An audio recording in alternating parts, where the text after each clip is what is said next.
Hello, my name is Marvin Allen Johnson.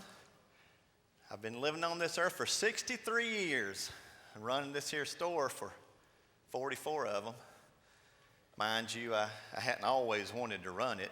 I mean, I used to help my pa when I was a little tyke with stocking the shelves, and when I got a little older, I'd help him some with the books, but I had a lot higher hopes than running a mom and pop grocery. But God really threw a wrench into things when he called my pop to see him. I was 19 at the time.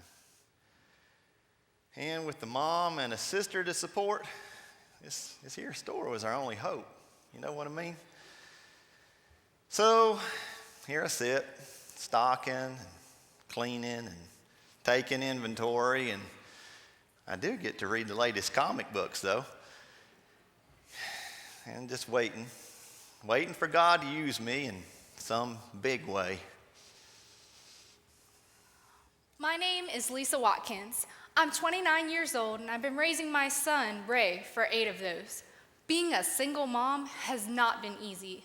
I work all day at a small law firm, commute both ways through tons of traffic, and get home just in time to pay the sitter and make dinner before running out of steam and collapsing on the couch.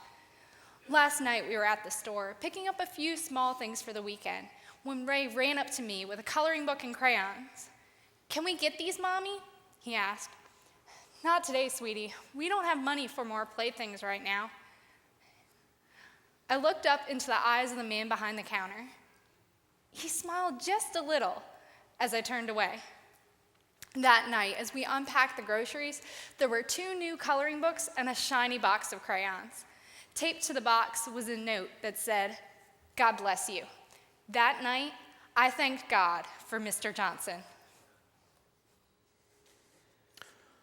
My name is William Davidson, but you can call me Bill. I'm 45 years old, born in Omaha. Me and my parents moved to the South when I was only 10. Don't know why I became a tow truck driver. Maybe it's my love for cars and trucks. I don't know.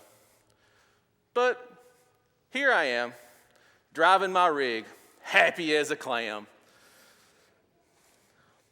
You know, maybe it has to do with the fact that I get to come home every night to a loving family, to a loving wife, 2 strapping boys, and I get to tell them all the stories of how I've been able to help people that day.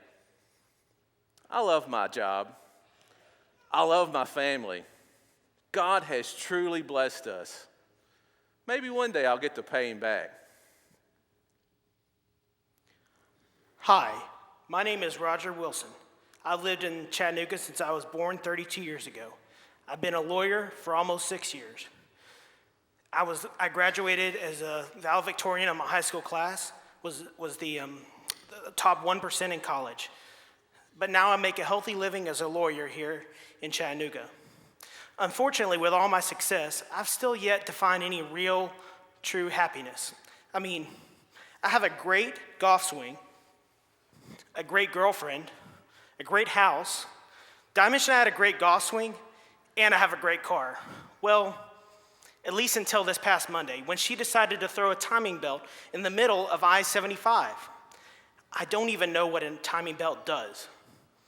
So this guy, he's picking me up, hooking up my car. He asked me to tell him a bit about myself. I look at him wanting to say, "Look, it's really none of your business." But instead, I start telling him about my life, my job, my girlfriend. I even told him how unhappy I was. That's when he looked at me and smiled. This tow truck driver, this total stranger, he looks at me after I've told him my entire life story, and he smiles. That really makes me angry. That's when I look at him and say, "So Bill, since you obviously know the keys to happiness, what are they?" He looks back at me, smiles again, and says, "As a matter of fact, I do." My name is Elizabeth Ewing. I'm 17, and it is not easy being a teenager. Life is just so confusing sometimes. I even confuse myself. I want my parents to let me grow up, but sometimes I wish I could stay a kid. I want to make my own decisions, but sometimes I want my parents' advice. I want to be left alone, but I just want to be loved. Ugh, see what I mean? I feel sometimes my parents just don't get it. It's not that they're stupid or out of touch. They just don't get it sometimes. And it's times like that that are the worst. It's times like that that make me forget how much my parents love me. That is, until last night. I walked past my parents' bedroom and saw my mom on her knees praying that God would watch over my sister and me. Maybe God can bridge the gap between the two of us. You know, there's so many people just praying for God to use them in major ways. But God only calls a few of us to be pastors. Or missionaries. Or a senator, or a president. But it's his quiet angels that will make the real difference.